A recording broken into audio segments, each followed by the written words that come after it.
ભારતીય આશ્રમ ગોરા ખાતેથી સરદાર વલ્લભભાઈ પટેલની 150મી જન્મજયંતિ વર્ષની ઉજવણીના ભાગરૂપે એકતા પદયાત્રા નીકળી હતી। આ પદયાત્રામાં મહામંડલેશ્વર આંતરરાષ્ટ્રીય ગુરુ હરિહરાનંદદાસ મહારાજ સાથે અન્ય સંતો તથા ભક્તો જોડાયા હતા। દેશભક્તિના ગીત તિરંગા સાથે આ એકતા પદયાત્રા કરવામાં આવી હતી। ગોરા ભારતીય આશ્રમના આંતરરાષ્ટ્રીય ગુરુ હરિહરાનંદદાસના સૂચનથી ભક્તજનો દ્વારા આ યાત્રા કાઢવામાં આવી, જે સ્ટેચ્યુ ઓફ યુનિટી ખાતે આકર્ષણનું કેન્દ્ર બની હતી। યાત્રાને લઈને ગુરુ હરિહરાનંદદાસ મહારાજ તથા ભક્તે પોતાની પ્રતિક્રિયા આપી હતી। નર્મદે હર આજે સરદાર વલ્લભભાઈ પટેલની 150મી 150મી જન્મ જયંતિ નિમિત્તે ભારતીય આશ્રમ આયોજિત આ કાર્યક્રમ સ્ટેચ્યુ યુનિટી પદયાત્રા લઈ અને સરદાર વલ્લભભાઈ પટેલને ભાવાંજલિ અર્પણ કરવા જાય ત્યારે કે ખૂબ આનંદ થાય કે પટેલ સાહેબે એવું વિશ્વમાં કામ કર્યું ભારત દેશમાં કે ભારતને ભાવિ એકદમ ઉજળું કર્યું, નર્મદા કેમ્પ બનાવ્યો, લાખો લોકોને પાણીની વ્યવસ્થા પૂરી પાડી, સોમનાથનું મંદિર બનાવ્યું, ભારતને આઝાદીમાં પોતાની આહુતિનું બલિદાન દીધું અને ઘણા એવા કામ છે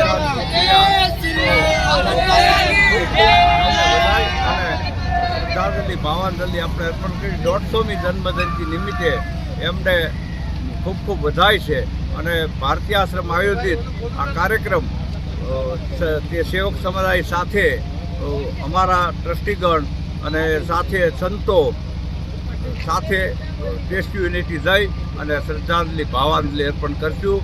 જય હિન્દ, વંદે માતરમ। ખૂબ સરસ ગુજરાતમાં statue of unity Sardar Vallabhbhai Patel સાહેબનું 182 મીટર ઊંચી પ્રતિમા એ લગભગ વર્લ્ડ ટોલેસ્ટ સ્ટેચ્યુ છે, વિશ્વની સૌથી ઊંચી પ્રતિમા જે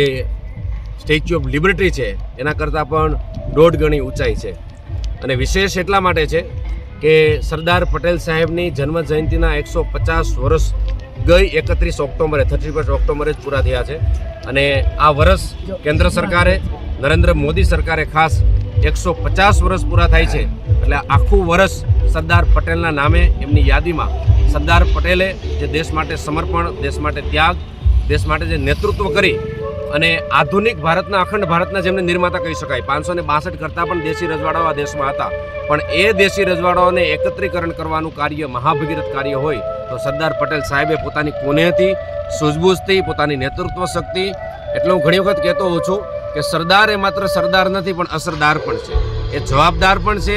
ઈમાનદાર પણ છે અને એમનું નેતૃત્વ ધારદાર પણ છે અને એમની છટા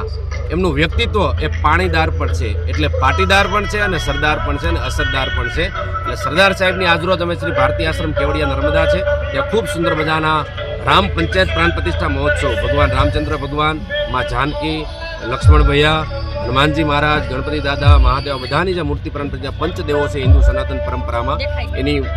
પંચદેવોની પ્રાણ પ્રતિષ્ઠા મહોત્સવ છે। એમના અંતર્ગત 9 દિવસની શ્રી રામચરિત માનસ પારાયણ કથા છે અને એમના અંતર્ગત આજે 3જો દિવસ, આજે ભગવાન શ્રી રામચંદ્ર ભગવાનનો જન્મોત્સવ હતો અને એમના અંતર્ગત તમામ જે ભારતીય આશ્રમના સેવકો છે, અમારા સૌના ગુરુસ્થાને બિરાજમાન એવા પરમ પૂજ્ય આંતરરાષ્ટ્રીય અધ્યક્ષ મહામંડલેશ્વર 1008 હરિહરાનંદ ભારતીજી મહારાજ છે, એમના માર્ગદર્શનની છે, એમની પ્રેરણાથી અને એમના પણ ગુરુ એવા અમારા મોટા બાબુ પરમ પૂજ્ય બ્રહ્મલીન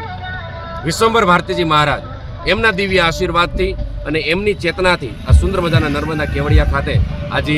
રામચરિત માનસ કથાનું આયોજન છે। એમના અંતર્ગત આજે 3જા દિવસે સરદાર પટેલ યુનિટી માર્ચ પદયાત્રાનું અમે સૌ સેવકોએ આયોજન કર્યું છે અને આપણે સૌ જ્યારે સનાતન પરંપરામાં માનનારા છીએ પણ સનાતન પરંપરા એકલી નહીં, સનાતન શક્તિની સાથે રાષ્ટ્રભક્તિ પણ હોવી જરૂરી છે। એટલે આ ધર્મભક્તિ અને રાષ્ટ્રભક્તિ આ બંનેનો અદ્ભુત સમન્વય છે। ત્યારે આ તમામ પદયાત્રા અમારા સેવકો સમાજ છે એ જોડાયા છે, તમામ ભક્તો જોડાયા છે અને સરદાર સાહેબના જે વિચારો છે, એમનું જે વ્યક્તિત્વ છે, એમનું જે યોગદાન આ દેશ માટેનું છે, સ્વતંત્ર ભારત પછીનું જે યોગદાન છે એ યોગદાનને યાદ કરી, એમના વિચારોને યાદ કરી અને એમની સ્મૃતિને અમે ચિરસ્મરણીય રાખી સરદાર પટેલ સાહેબને એક ભાવવંદના કહેવાય, સ્મૃતિ વંદના કહેવાય, એ વંદના માટે આ પદયાત્રા વંદના અમે કરવાની. ભારત માતા કી